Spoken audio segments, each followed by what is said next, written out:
Hi, it's me, Jacqueline. Welcome to my channel. If you are new to the channel, then please subscribe to my channel and join me at Patreon. Link in the description.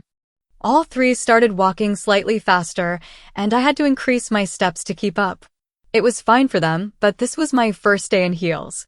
The boots Cindy had insisted I wear not only had very high heels, they were also pencil-thin heels, which I was sure would not support me all night. I cursed the state of the pavements as I did my best to avoid cracks and gaps in the footpath.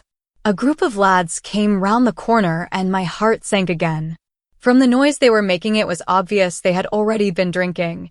At least they were coming towards us, which meant they were going somewhere else for some action.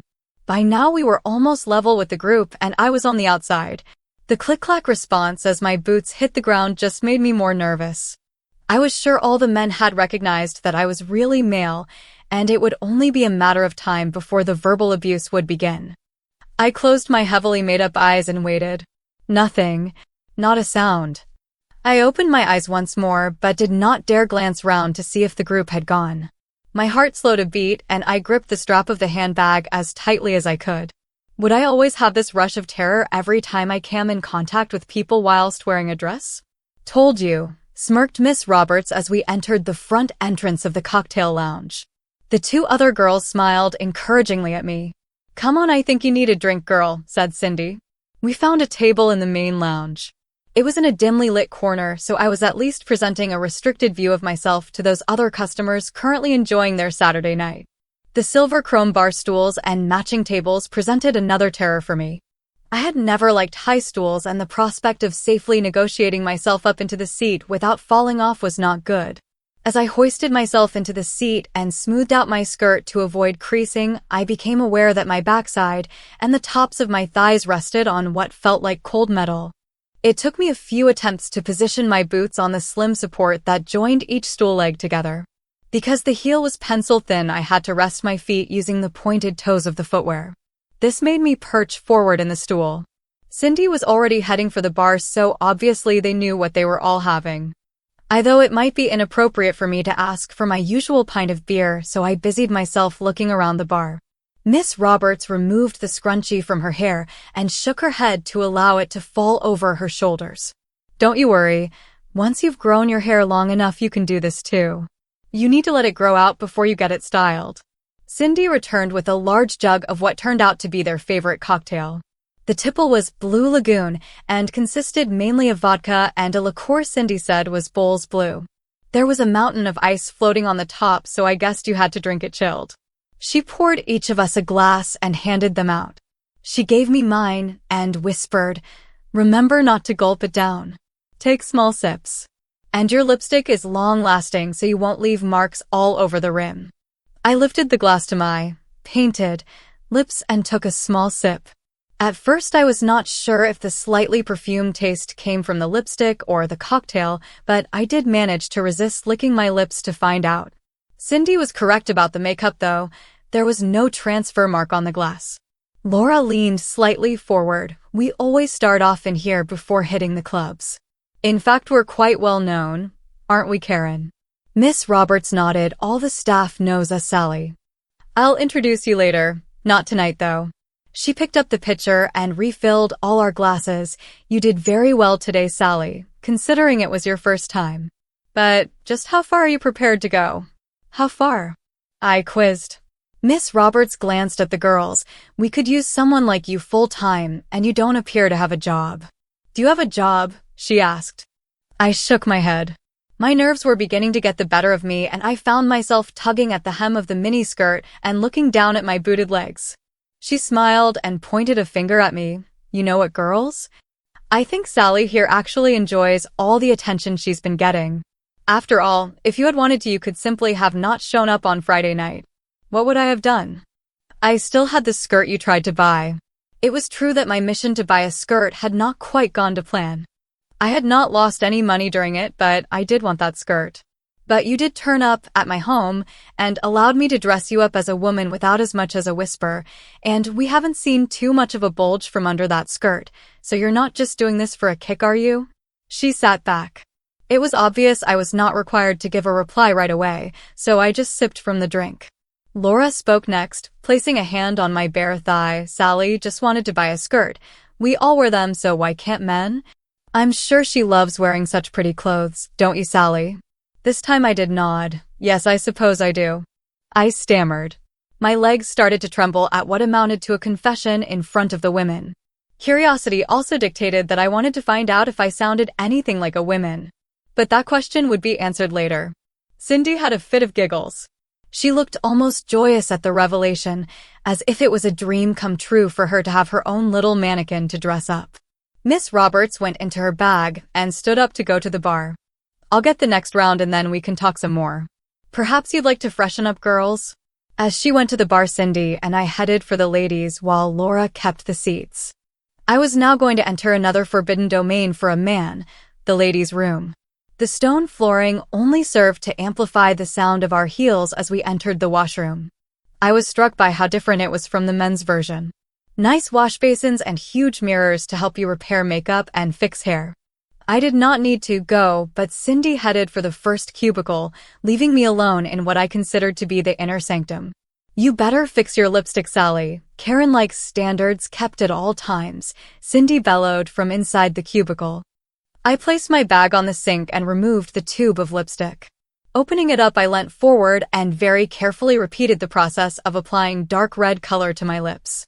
As I was doing this, another woman came up to the sinks and started to check her makeup and hair. I stopped applying the makeup and watched as she went through the same routine I was doing. She finished applying her lip gloss, had a quick spray of perfume, then turned and gave me a smile. Don't stop on my account, sweetie.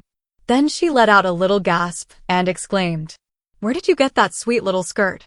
It's gorgeous. I've been looking all over for one. Is it suede? Cindy had not told me if the outfit had come from the store, so I had to make up my first little white lie. My boyfriend bought it for me as a present. He didn't say where from. She was still in awe of my outfit. For a moment I thought she might rip the skirt from me, but she put her bag back on her shoulder, gave me another smile, and was off just as quickly as she had arrived. I finished by blotting with tissue. Cindy was keen to teach me all the tricks, and then ran a hand through my short hair. Did I look like a man in drag? Turning towards the main washroom mirror, I checked my outfit, adjusting the sleeves and pulling the top of the boots so that they were straight. I could not resist turning round and glancing at myself from behind. Oh, Sally, what are you like? You little liar, you. And who is your boyfriend? Cindy emerged from the cubicle and laughed as she caught me posing in front of the mirror. You like those boots, don't you, girl? I straightened my skirt, picked up my bag, and waited until Cindy had freshened herself up. Back at the table, we found the two others refilling our glasses. Miss Roberts looked at Cindy, then turned her attention to me. Laura and I have been discussing a plan for you, Sally. That is providing you want to take this on full-time, and it will be full-time, 24/7 and no exceptions. We won't accept anything less from you. Cindy interrupted, perhaps Sally needs time to think before committing herself? They were seriously suggesting that I go full-time as a female and work in the shop.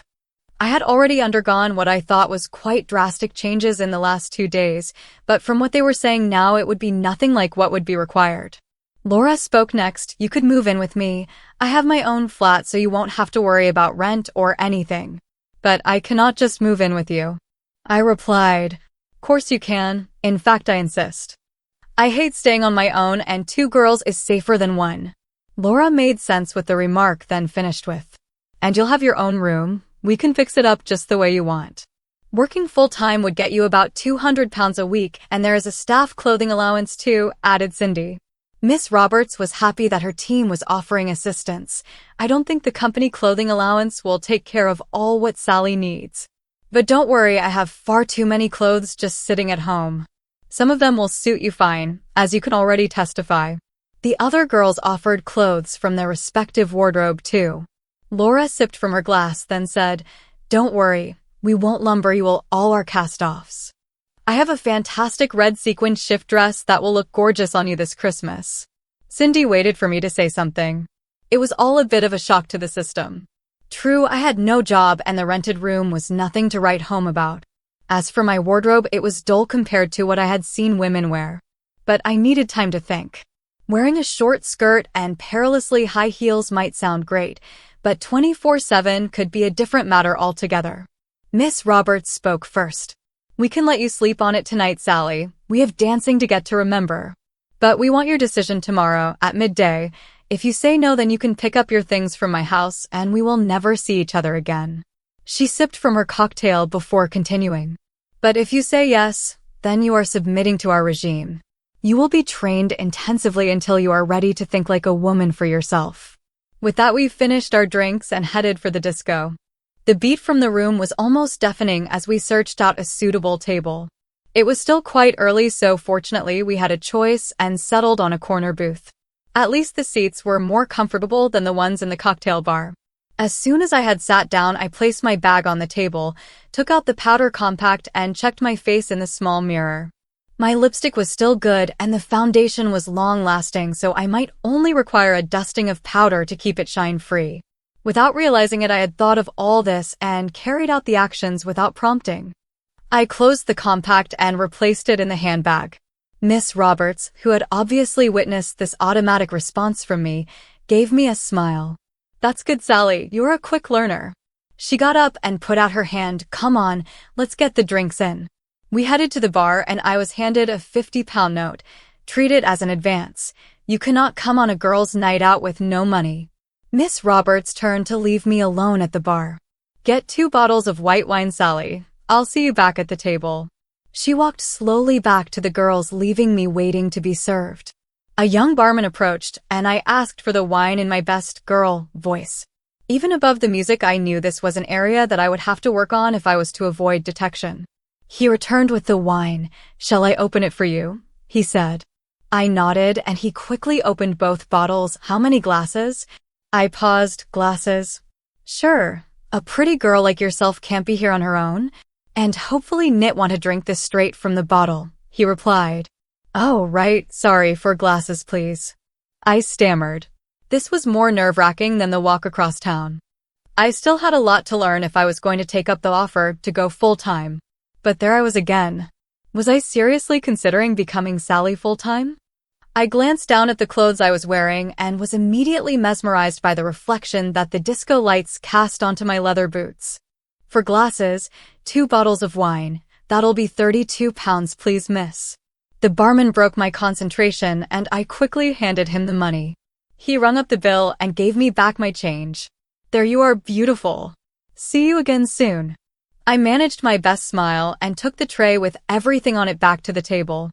My head was swirling. Had my first flirt with the barman had just taken place? Several bottles of wine later, the disco was now packed to overflowing with young and old out to dance the night away for a few hours. The disco was in full swing and Cindy grabbed my arm. "Come on, Sally, I think they're playing your tune. Let's dance."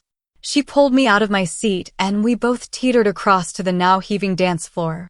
My tune turned out to be the Shania Twain hit "Man, I Feel Like a Woman," and it beat out from the speakers at enormous decibels as we found a space on the polished floor to which we could strut our stuff. Please subscribe for the next part and visit my Patreon page for early access.